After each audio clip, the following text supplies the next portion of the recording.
Subhash Chandra, Chairman of SL Group.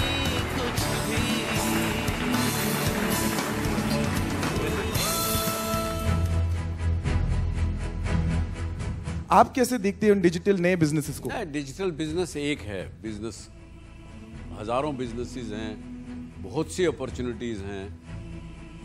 ये आप जो बात कह रहे हैं, ये भेड़ चाल में आदमी चलेगा तो नहीं कामयाब होगा, चाहे वो वेब बिजनेस हो, चाहे डिजिटल बिजनेस हो, चाहे कोई बिजनेस हो। एग्जीक्यूशन में ये हो रहा है कि जब ये एग्जीक्यूशन करने जाते हैं तो ऐसा लगता है नहीं, इसमें और इनोवेटिव या और न्यू ये थिंग ला सकते हैं। एक बार तो आपको मन टिका के उसको करना पड़ेगा और कामयाब करके उसको इनोवेट करते चले जाए। इनोवेशन तो एक लाइफ लॉन्ग एक चीज़ है। आप लोग मुझे कामयाब समझते हैं, जो कि मैं भी कहता हूँ हाँ हूँ, लेकिन आज भी मेरी ये सोच रहती है कि how do I change my orbit, what I think. मेरी कैपेबिलिटीज़ यहाँ तक ये करने की है। कोई भी इंडस्ट्री सैचुरेटेड नहीं होती, सैचुरेटेड हमारा दिमाग होता है।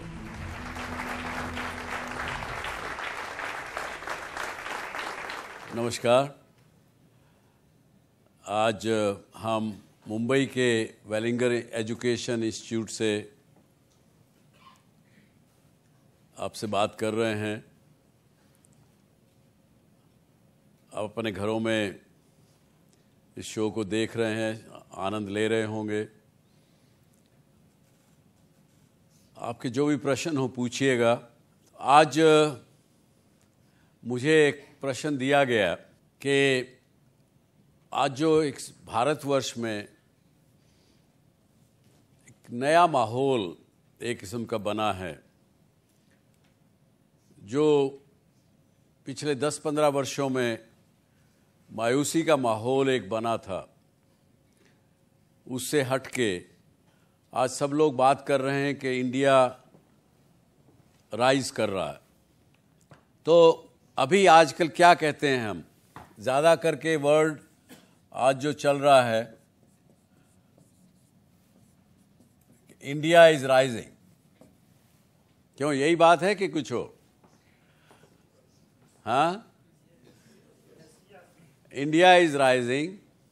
और इसके इंडिया राइजिंग में मेरा क्या रोल है? आप यूथ जो हैं यहाँ बैठे हैं, सब लोग घर पे भी बैठे देख रहे हैं कि मेरा क्या रोल है, मुझे क्या करना है, क्या मुझे मिलेगा, क्या एक्सपेक्ट करना चाहिए। एक लफ्ज़ और जुड़ गया इस राइजिंग इंडिया के साथ साथ कि अच्छे दिन आने वाले हैं। एक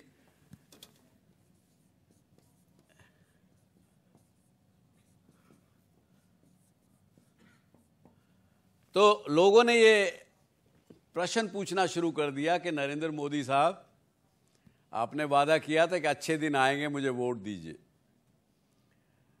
तो कहाँ है अच्छे दिन?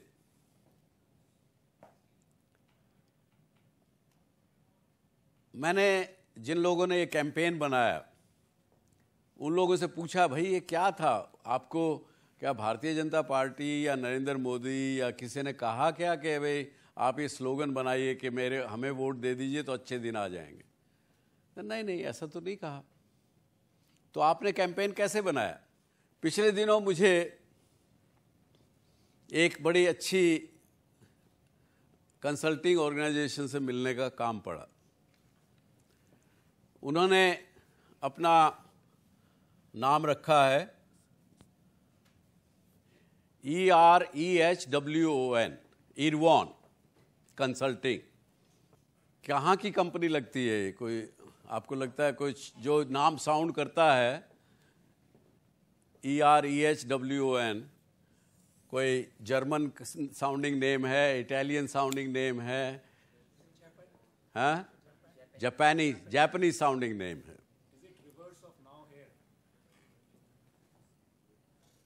आप क्या कहना चाह रहे थे? हाँ,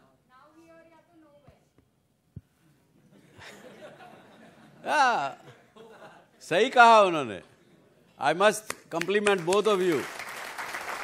इसमें कुछ और भी छुपा हुआ है। इसका ये ऐसे आपने कहा नोवेयर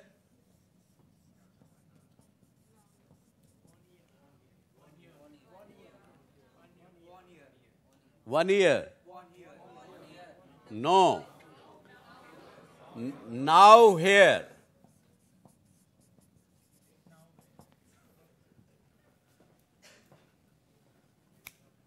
इसका रिवर्स करिए दोनों का। मैंने उनसे पूछा कि क्या करते हो, बोला साहब जो कंपनी नोवेयर हैं उनको हम कहते हैं now here, you are there, you are here. तो इसी प्रकार से जब इनको अच्छे दिन का ब्रीफ दिया गया इस राजनीतिक दल के द्वारा, उन्होंने क्या कहा कि साहब हम कुछ ऐसा करेंगे जिससे कि इस देश की 120 करोड़ लोग जो डिट्रैक्टिव हो चुके हैं, नेगेटिव हो चुके हैं, उनको हम कंट्रीब्यूटर बनाने का प्रयास करेंगे। जो लोग कंट्रीब्यूट नहीं कर रहे हैं उसके बजाय उनको हम नेगेटिविज्म खत्म करके उनको कंट्रीब्यूट करना शुरू करेंगे। जो चीजें उनको हम ये कहेंगे कि आप अभी ऐसा सोचते हैं कि मैं कुछ ज्यादा खास कर नहीं सकता या कर नहीं सकती, या अगर लोग सोचते हैं कि मैं कुछ क्या कर सकता हूं, ये कर सकता हूं, तो अपनी कैपेबिलिटी वहीं तक सीमित रखते हैं। यानी ये कह दिया कि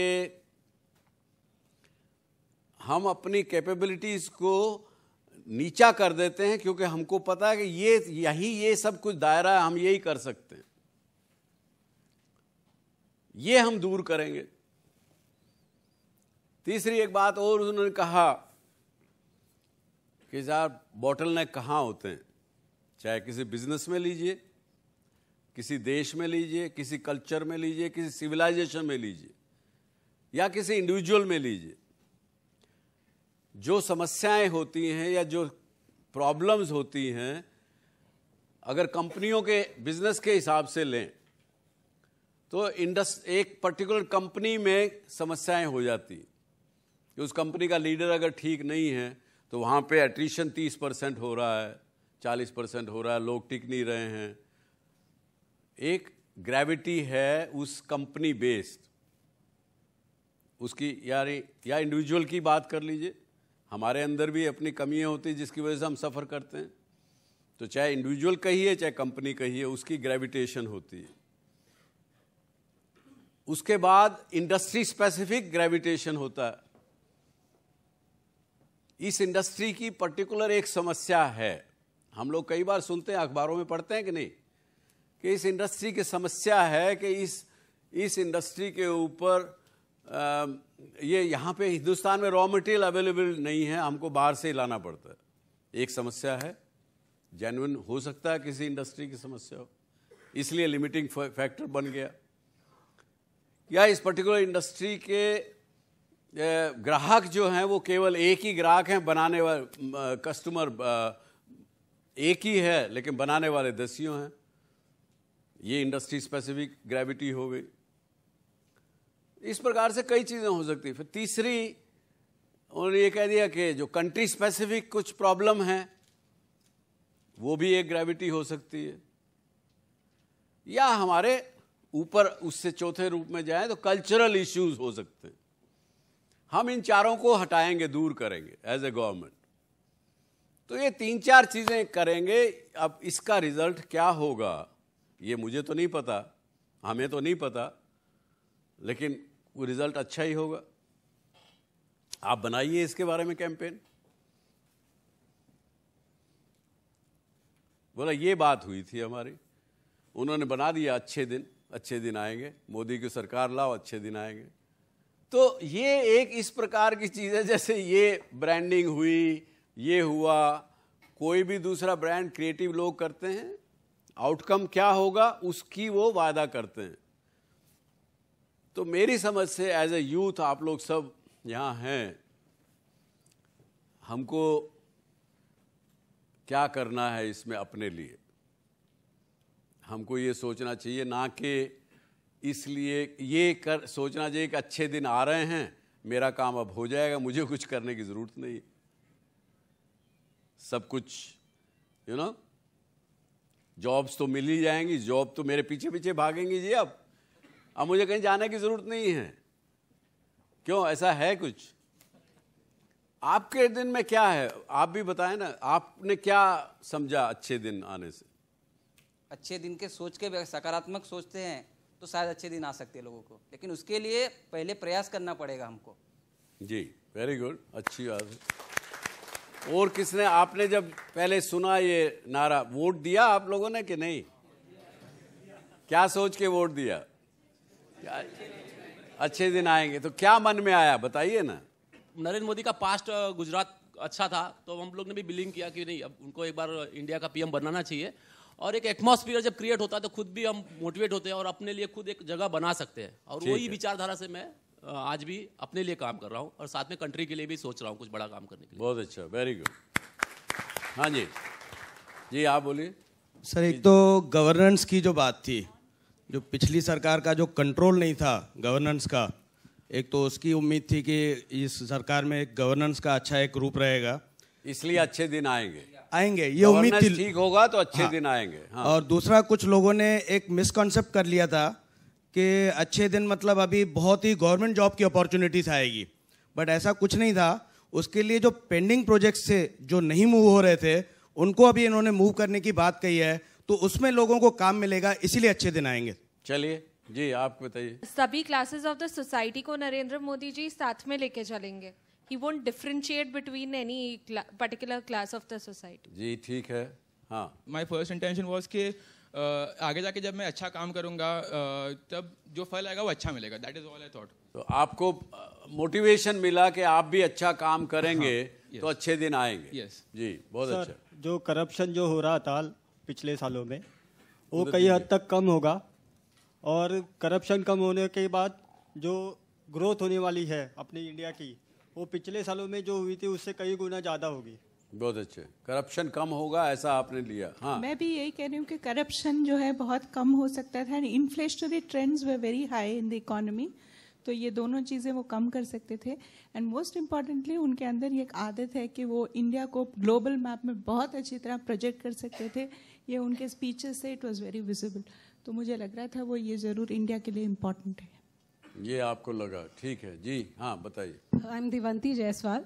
मुझे ऐसा लगा कि इकोनॉमिक डेवलपमेंट होगा, अनएम्प्लॉयमेंट कम होगी, पावर्टी एलिविएशन होगा, प्लस जो भारत पहले माना जाता था सोने की चिड़िया, तो वैसे ही वो रूप जब देश, जब पूरा विश्व भारत की ओर देखेगा सोने की चिड़िया के नाम से, और जैसे योगा में या किसी भी चीज़ में जो भारत की विशेषताएं हैं उनको ऊपर लाके हम दुनिया के सामने एक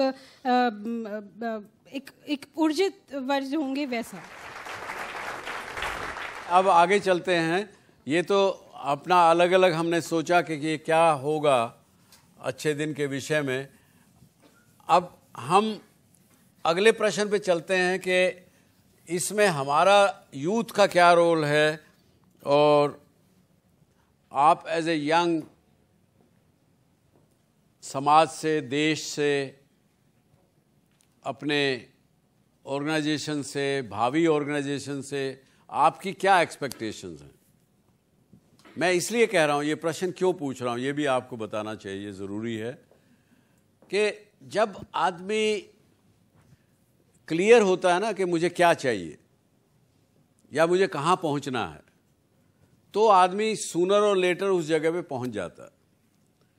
लेकिन यदि मुझे कन्फ्यूजन है मेरे पास, क्योंकि मैं किस लिए पूछा ये, मुझे चिट्ठियाँ जो आती हैं ना यूथ से, बहुत चिट्ठियाँ आती हैं, वो ऐसा आभास होता है कि उनको पता नहीं कि वो क्या करना चाहते हैं।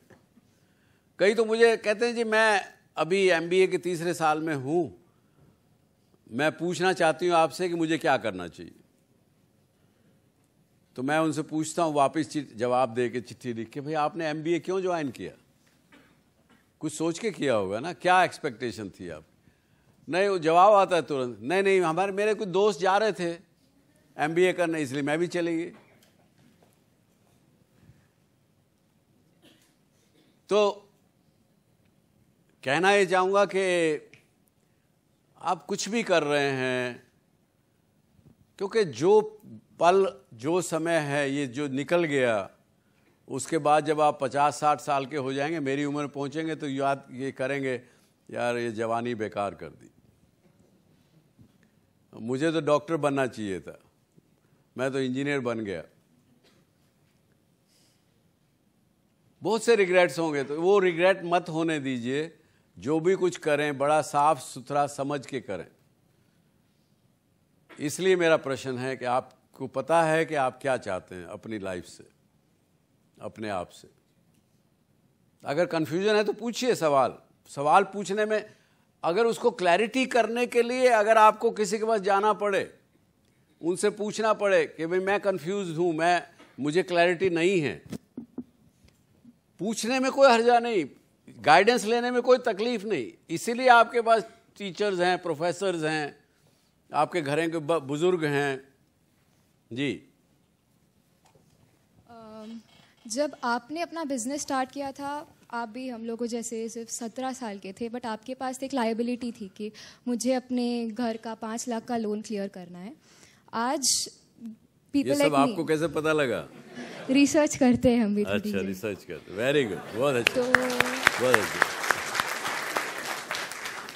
जैसे आप भी, आज मैं भी समथिंग 16-17 साल की हूँ, लेकिन मेरे दिमाग में एक थिंकिंग है कि हाँ आगे जाके मुझे बिजनेस करना है, कुछ बड़ा करना है। सबके, वो खुद की बेनिफिट के लिए भी होगा, थोड़े सोसाइटी के बेनिफिट के लिए भी होगा। That view is certainly very clear now. But जब हम देखते हैं कि society is not adaptive to the business atmosphere, तो वो धीरे धीरे वो जो सीड इंस्पिरेशन होती है, जो सीड मोटिवेशन होती है, वो कम होने लगती है, और वो एक्चुअल टर्नआउट, जो एक्चुअल आउटपुट होता है, वो बाद में नहीं आ पाता, और पूरा एम फोकस नहीं रह पाता। तो व्हाट डू यू सजेस्ट कि पीपल लाइक, ये प्रश्न बड़ा है उनका। उन्होंने ये कहा कि जब हम यंग हैं, पढ़ रहे हैं, बड़े एंथुसियास्टिक हैं, सोचते हैं कि ज़िंदगी में बड़ा कुछ करेंगे, लेकिन जैसा जैसा माहौल मिलता जाता है, माँ बाप कहते हैं नहीं नहीं नहीं नहीं, नौकरी कर लो ना, क्यों रिस्क लेना ज़िंदगी में, कोई और। ऐसे होता है, धीरे धीरे वो मोटिवेशन कम होते चले जाता है, और अल्टीमेटली आप भी जैसा कोई दूसरा कहता वैसा करने लगते हैं, और उसके अंदर आप अपने आप को नाखुश समझते हैं, स्ट्रेस होता है कि मुझे बहुत कुछ बड़ा करना है। इसकी बजाय अगर अपना आप फोकस ठीक कर लेंगे कि मैं ये पढ़ाई कर रहा हूँ या कर रही हूँ, इसके लिए कर रही हूँ कि मुझे ये बनना है, मुझे ये काम करना है, तो शायद ये आपको डिस्करेजमेंट ना मिले।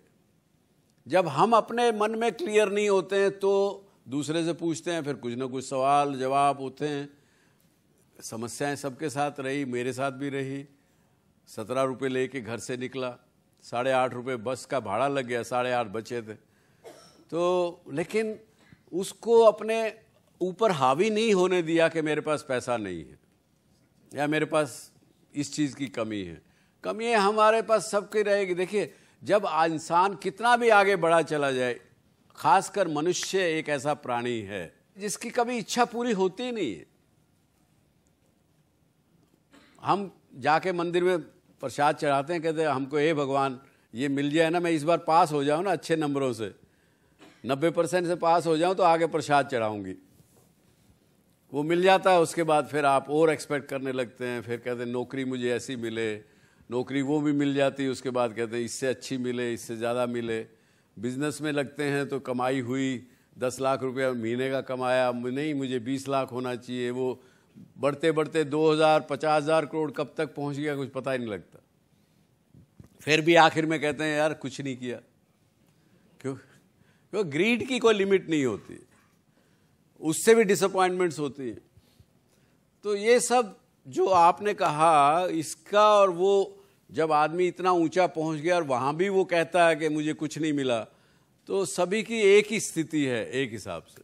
यस सर, आज के दिन डिजिटल जो बिजनेसेस हैं, ये तो अच्छे दिन आने के पहले से उनके अच्छे दिन तो आ ही गए थे, और वहाँ पे जिस तरह से हैवी इन्वेस्टमेंट्स हो रहा है, जिस तरह का एटमॉस्फेयर बन रहा है, नेक्स्ट राउंड ऑफ फंडिंग फटाफट आ रही है 2-2 महीने में, और हजारों करोड़ की बातें हो रही है, जो आज तक शायद 28-29 साल के बच्चे इंडिया में तो नहीं देखा था, फेसबुक ने जरूर किया होगा।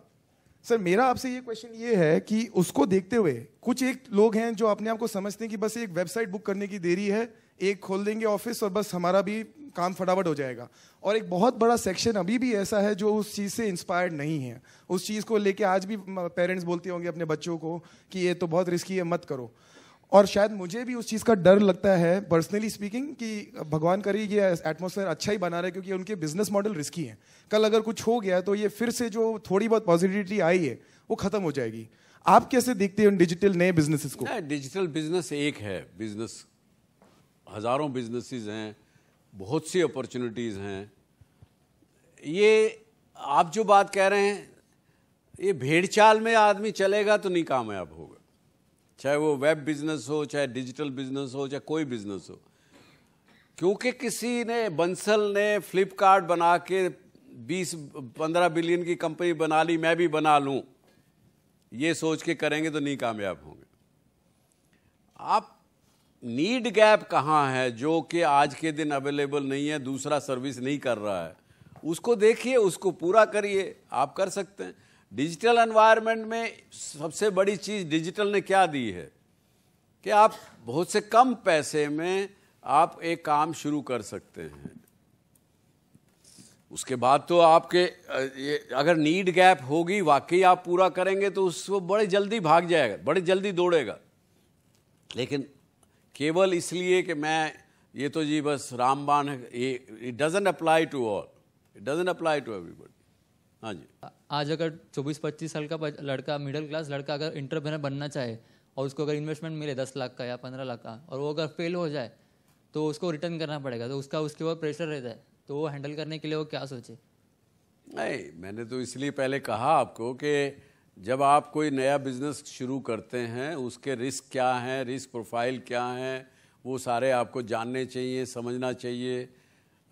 उसके लिए अगर कोई चीज़ गलत चलेगी उसको कैसे हैंडल करेंगे वो आपको पता होना चाहिए, वो पता रहेगा। फिर उसके बाद आपने मान लीजिए 20 लाख रुपए का लॉस कर लिया, अगर मैं ये सोच के चलूँ कि ये 20 लाख का लॉस होगा, फिर मैं इसको ऐसी स्थिति में कैसे हैंडल करूँगा, वो आप पहले से अगर सोच के बैठे होंगे तो हर बात का समस्या का हल है। लेकिन अगर आपने कुछ सोचा ही नहीं और उसके ऊपर कूद पड़े और आपकी अपनी या अपने परिवार की पूरे की वर्थ ही 10 लाख है और आपने 20 लाख दाव पे लगा दिया, तो एक बड़ा गलत रिस्क हो जाएगा। या तो आप जिसका पैसा देना उसको ना कर देंगे, बेईमान हो जाएंगे, वैसी स्थिति नहीं करनी चाहिए।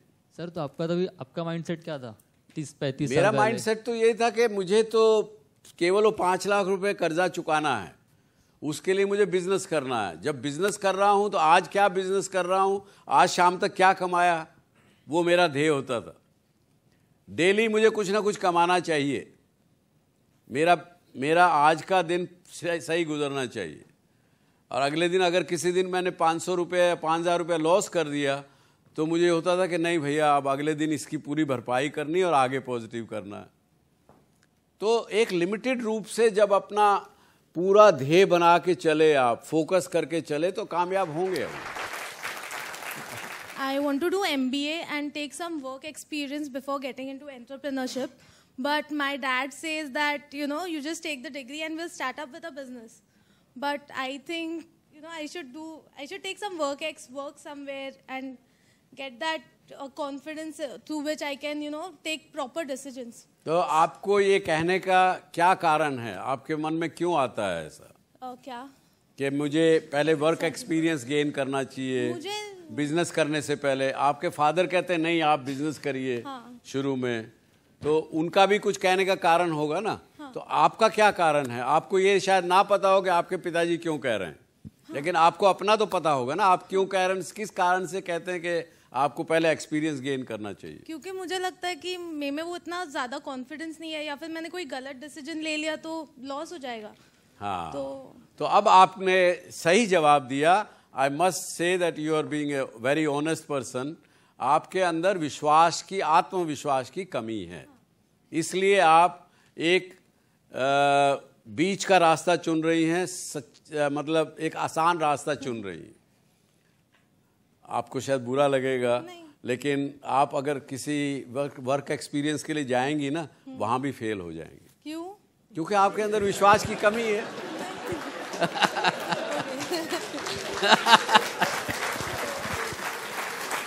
तो निकिता ने जैसे कहा कि वो इनके पिताजी कहते हैं उनको कि बिजनेस करें ये, लेकिन ये कहते हैं कि नहीं मुझे भरोसा नहीं है कि मैं बिजनेस में कामयाब होंगी, इसलिए वो सोचती हैं कि अभी पहले कुछ नौकरी करके एक्सपीरियंस ले लें।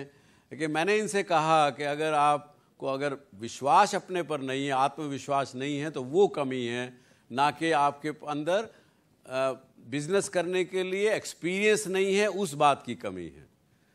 तो जब मैंने कहा कि आप कामयाब नहीं होंगी नौकरी में भी, तो उनको एकदम से उन्होंने रेजिस्ट किया। क्यों?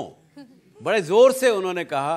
ये हमारे युवा पीढ़ी की एक बड़ी समस्या है जिसको हमें सब ने मिलजुल कर हैंडल करना है, उसका समाधान ढूंढना है। जी बताइए। सो सेल्फ कॉन्फिडेंस का प्रॉब्लम नहीं है, बट द थिंग इज कि मार्केट क्या है, एनालाइज एंड एवरीथिंग। नहीं, अभी देखिए, अब इतना तो हमारा एक्सपीरियंस से आप मान लीजिए, आपने खुद कहा आपके अंदर आत्मविश्वास की कमी है, इसी के लिए आप जो कह रहे हैं कि नहीं मेरे अंदर आत्मविश्वास की कमी नहीं है, ये लगभग सभी युवा पीढ़ी की ये समस्या है। जब आप चैलेंज होते हो, कोई चैलेंज करता है तो आप रिटेलिएट करते हो, नहीं मैं देखता हूं ये क्या बात है, तलवार निकाल के तैयार हो जाते हो मरने के लिए।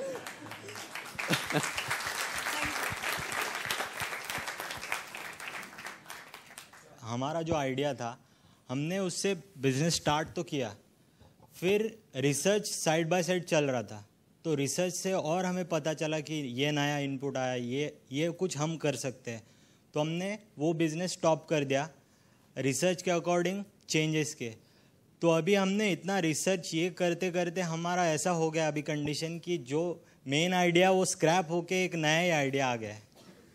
अच्छी बात है, मैं कहूँगा ये तो बड़े अच्छी बात है अगर आपके साथ ऐसा हुआ है तो अब क्या समस्या है? तो एग्जीक्यूशन में ये हो रहा है कि जब ये एग्जीक्यूशन करने जाते हैं तो ऐसा लगता है नहीं इसमें और इनोवेटिव या और न्यू ये थिंग ला सकते हैं। तो I am talking like a broken record. आपके अंदर कहीं ना कहीं विश्वास की कमी है, जबकि आप जब एग्जीक्यूट करने जाते हैं तो आप सोचने लगते हैं कि यार सही कर रहा हूँ क्या, गलत तो नहीं कर रहा, इसमें कुछ और कर सकते हैं क्या, नया कुछ कर सकते हैं क्या। एक बार तो आपको मन टिका के उसको करना पड़ेगा और कामयाब करके उसको इनोवेट करते चले जाए। इनोवेशन तो एक लाइफ लॉन्ग एक चीज़ है। आगे हम चल नहीं पा रहे हैं इस समस्या से, ठीक अच्छी बात है, लेकिन मैं आगे यही कहने वाला था आप लोगों से कि हमको अपना ऑर्बिट चेंज करना पड़ेगा। जो सोच हम भी आज आप लोग मुझे कामयाब समझते हैं, जो कि मैं भी कहता हूँ हाँ हूँ, लेकिन आज भी मेरी ये सोच रहती है कि how do I change my orbit, what I think.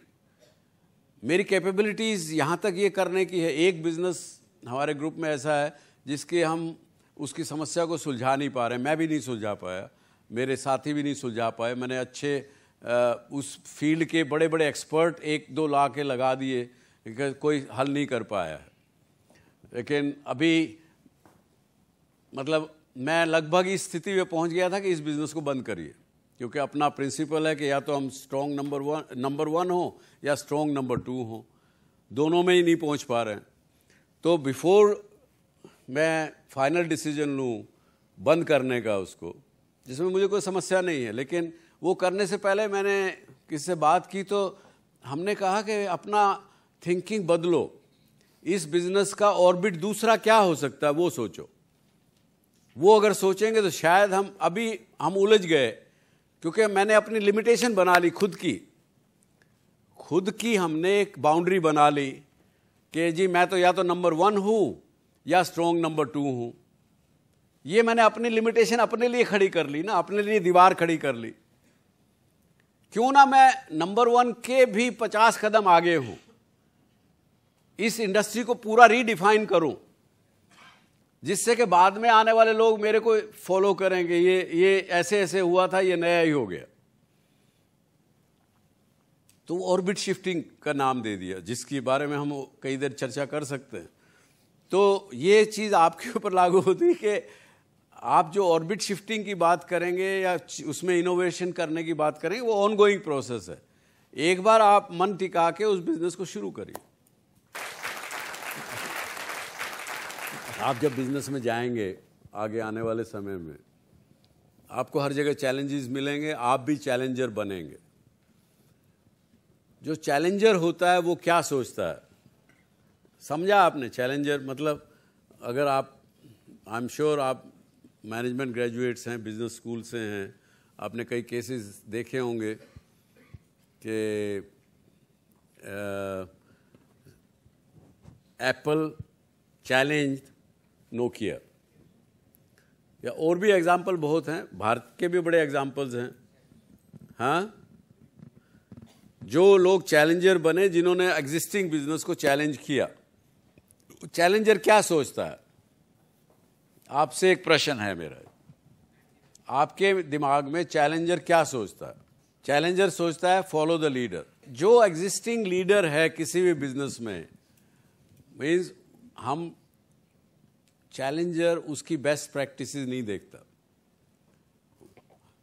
वो नई प्रैक्टिस देखता है। वो बेस्ट प्रैक्टिस को फॉलो करेंगे तो आप कहीं नहीं पहुंच पाएंगे, उससे आप इंप्रोवाइज कर लेंगे, इंक्रीमेंटल वैल्यू कर देंगे। चैलेंजर वो नहीं होता। चैलेंजर उसका नया आयाम ढूंढता है, नई चीज होती है। चैलेंजर हमेशा ये सोचता, आपको आगे जिंदगी में काम आएंगी ये चीजें,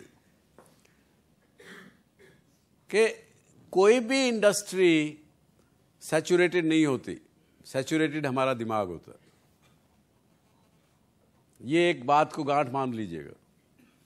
इसी तरह से चैलेंजर के लिए कोई बाउंड्रीज नहीं होती है।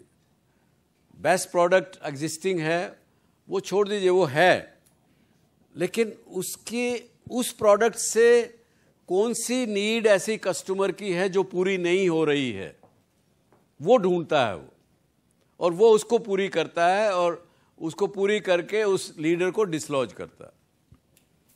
ये एक दो बातें कही मैंने, एक तो चैलेंजर, दूसरा कभी भी सैचुरेशन नहीं होता कोई भी बिजनेस में, सैचुरेट हमारा दिमाग होता है।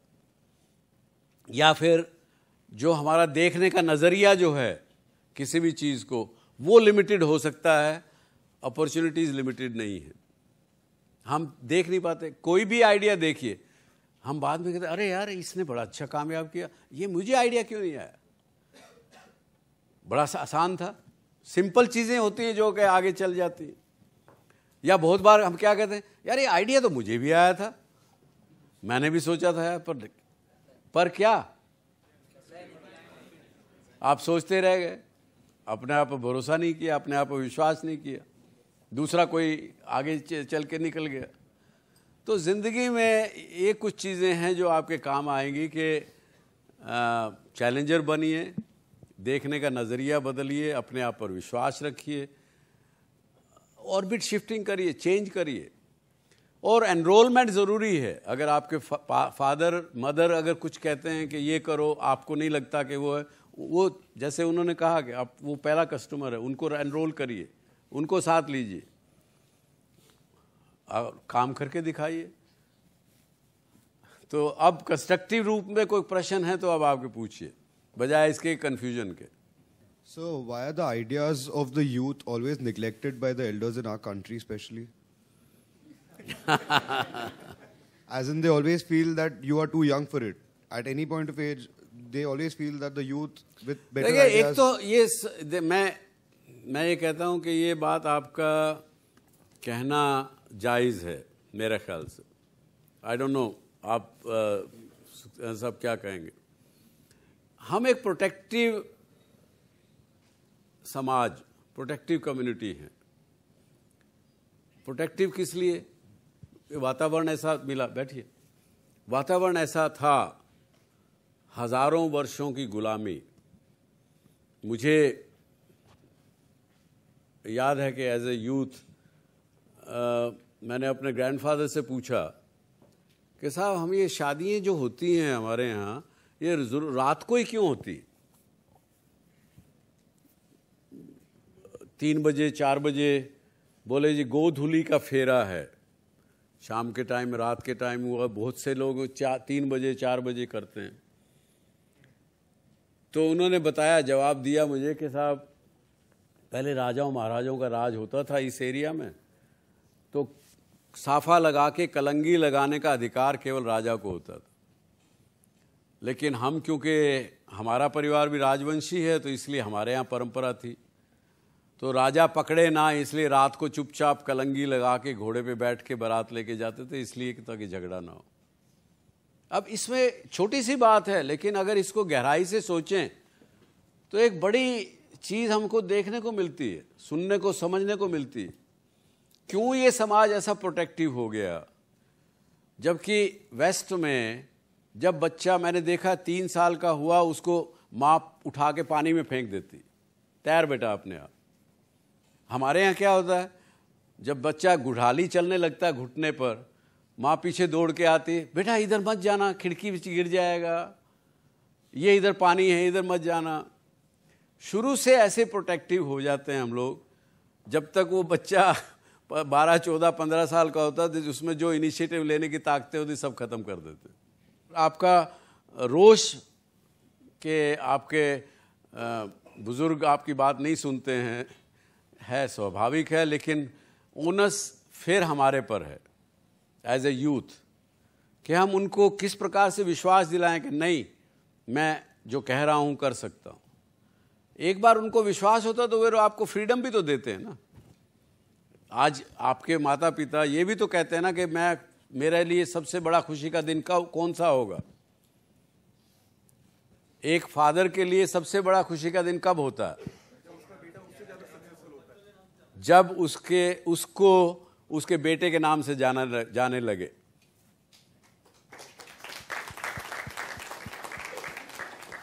उसका कॉन्ट्रास्ट है, एक तरफ वो विश्वास नहीं कर रहा था, आज वो कहता है कि मैं अपने बेटे के नाम से जाना जाऊं या अपनी बेटी के नाम से जाना जाऊं।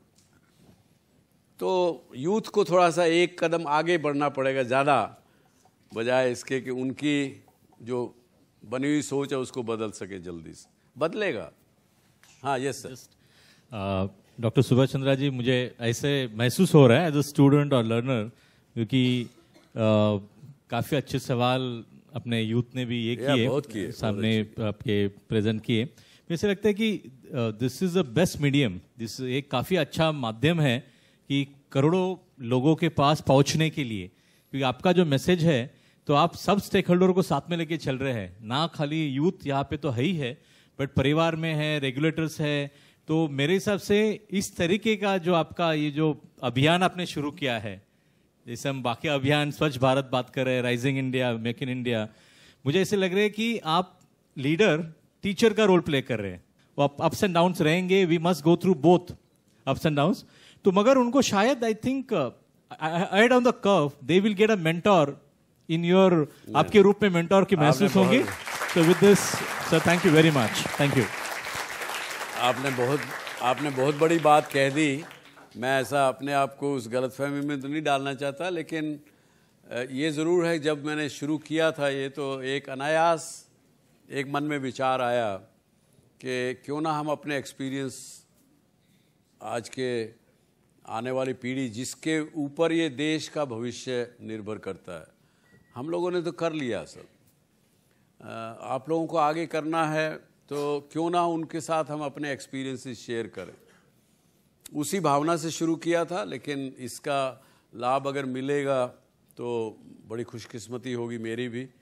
और देखते हैं कब तक लोगों का जितना प्यार बना रहेगा, जब तक लोग पसंद करेंगे तब तक हम करने की प्रयास करेंगे, आपको विश्वास दिलाता हूँ।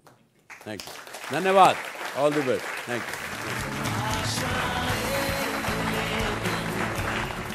अगर आप भी डॉक्टर सुभाष चंद्रा शो में भाग लेना चाहते हैं या कोई सवाल पूछना चाहते हैं तो हमें ईमेल करें। हमारा ईमेल आईडी है dsc@zmedia.slgroup.com, या आप अपने सवाल हमें SMS भी कर सकते हैं। बस टाइप कीजिए DSC स्पेस अपना सवाल और भेज दीजिए 57575 पर।